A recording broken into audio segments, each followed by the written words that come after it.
At the bottom. Yeah. Okay. So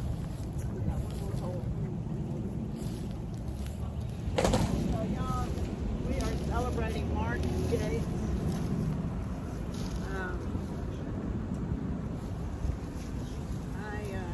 We chant Namyo Renge-kyo, and we've chanted a lot for Marc, and this has turned out to be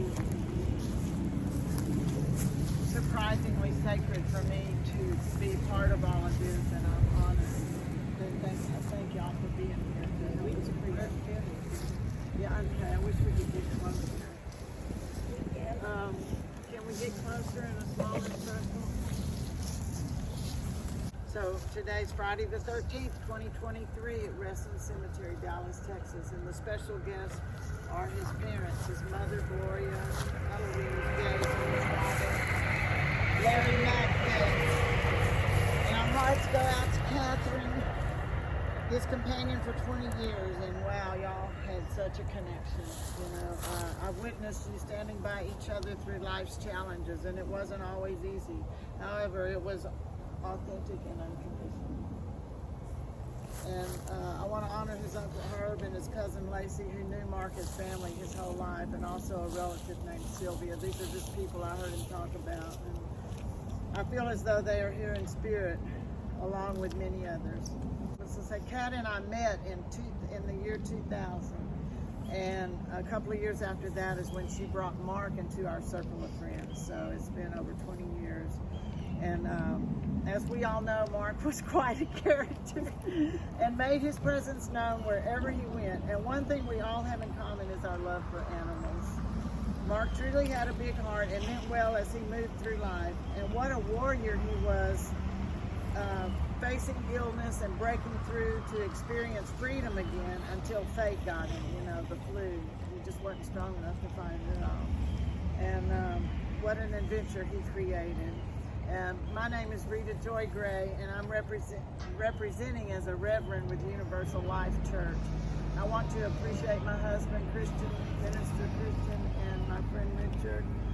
And this is Jim, a dear friend of mine, or you worked with Marc before, and then Trish, and Jan, and Monique, who have known Marc for a long time.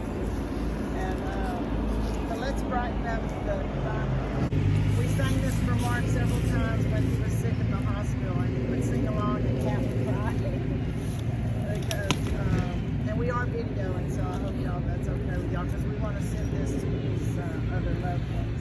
Because they always stood by each other, and that's what we all do. We stand by each other, right? Family and friends. And y'all know this one, so sing along. When the night has come, and the land is dark, and the moon is the only light we see. No, I won't be afraid. No, I won't be afraid. Just as long as you stand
by me, stand by me.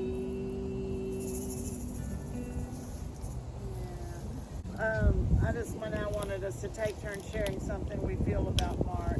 And Kat, we want to start off with you sharing yourself. After spending 20 years together, it does not seem like you're really gone. But I know that you are in heaven with our parents and our nephew. That's for now. When a good person dies, the world was filled of sadness and loss. When Mark died, it was just a special sadness. Mark was full of life and full of love and full of happiness. He was full of kindness to the world and to people.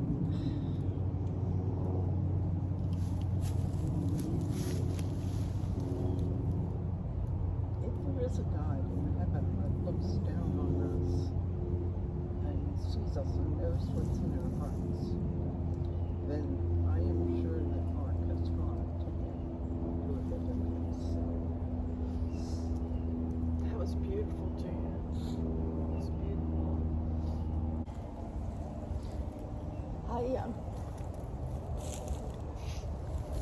If you're listening to my voice, in my contact list, when I put somebody in, I put the month and year, but I wasn't smart enough to do that in the beginning. So I kind of have this way of not separating, but it's like, oh, she's, March of 2009, because then I've got a special group of people that come before that I didn't date. Mark's one of them. I don't remember when I met him. Before 2009, because that's the earliest where I dated. I do remember he was loud and exuberant, and he had two of the biggest damn dogs I'd ever seen, and they just adored him. Those dogs brightened if he just looked at them, and they were well behaved. Sophie and Greta. Yes, the first ones, yes. And if you saw the dogs, you saw Mark, and if you saw Mark, you saw the dogs. And he was just happy. He kept saying he liked dogs, he wasn't that into cats. Well, Catherine sent me a picture of him, the only picture other than the one with the dogs where he's smiling, and he has a big fat black cat tucked up under his chin. So, that business about not liking cats was just, he may have thought he was fooling us, he may have thought he was fooling himself, and the one living in the house with him on the bed was just an, aberration. But he was a good guy. He had problems toward the end, and it saddens me that we weren't able to help.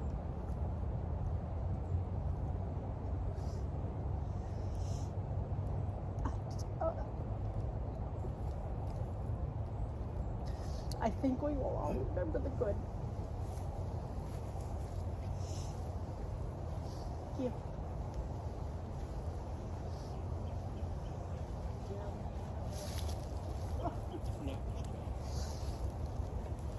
Richard.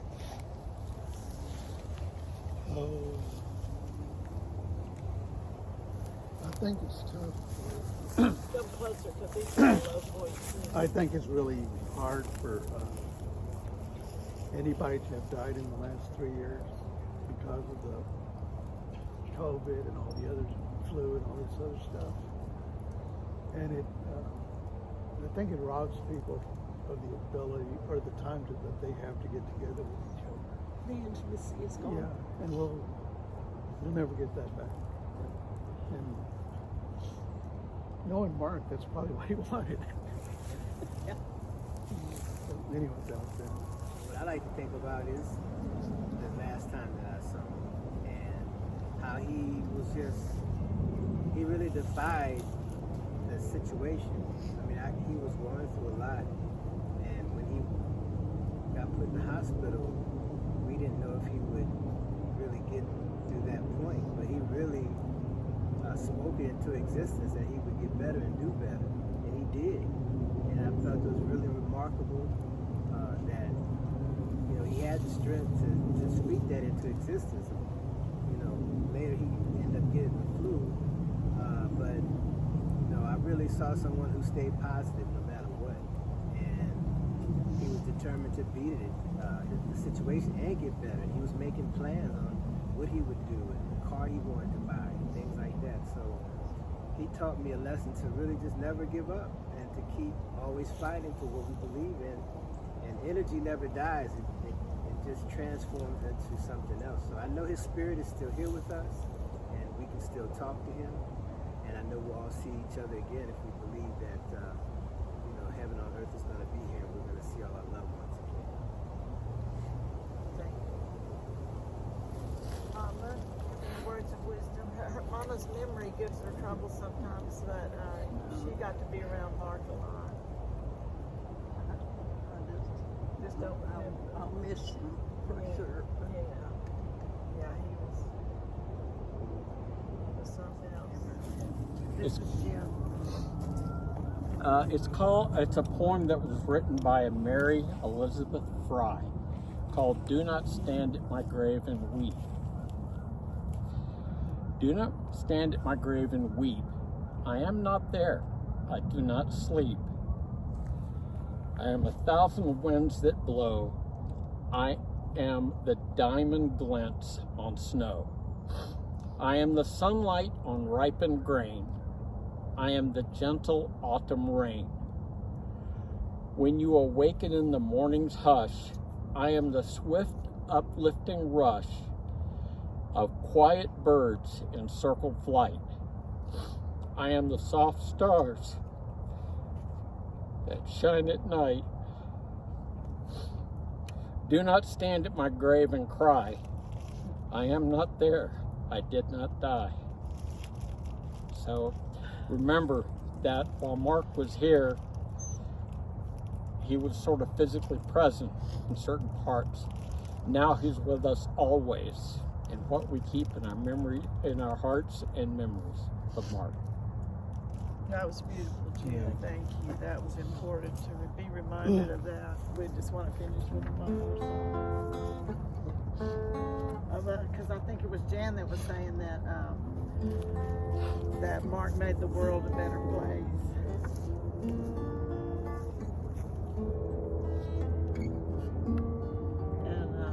That's what we all are supposed to do, right? So every day just see what can I do to help somebody or help a little animal, or what can I do to make the world a better place.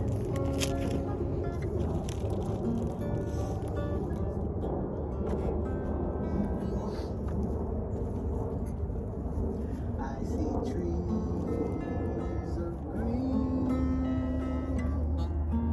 red roses too.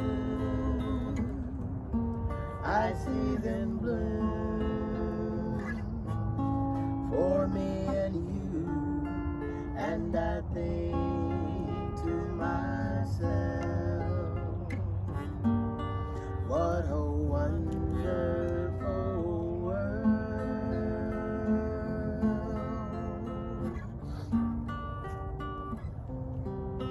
I see skies of blue,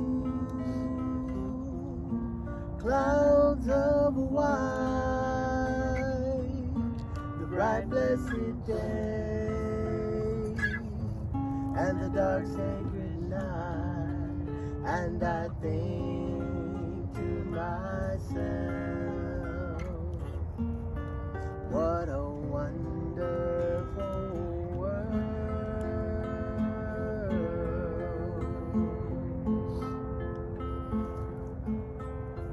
The colors of the rainbow, so pretty in the sky, are also on the faces of the people going by.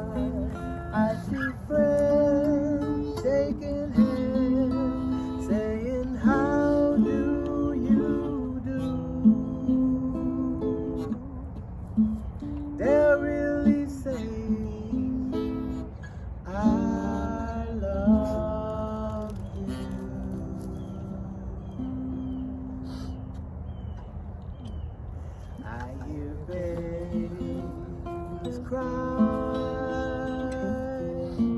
I watch them grow. They'll learn much more than I'll ever know. And I think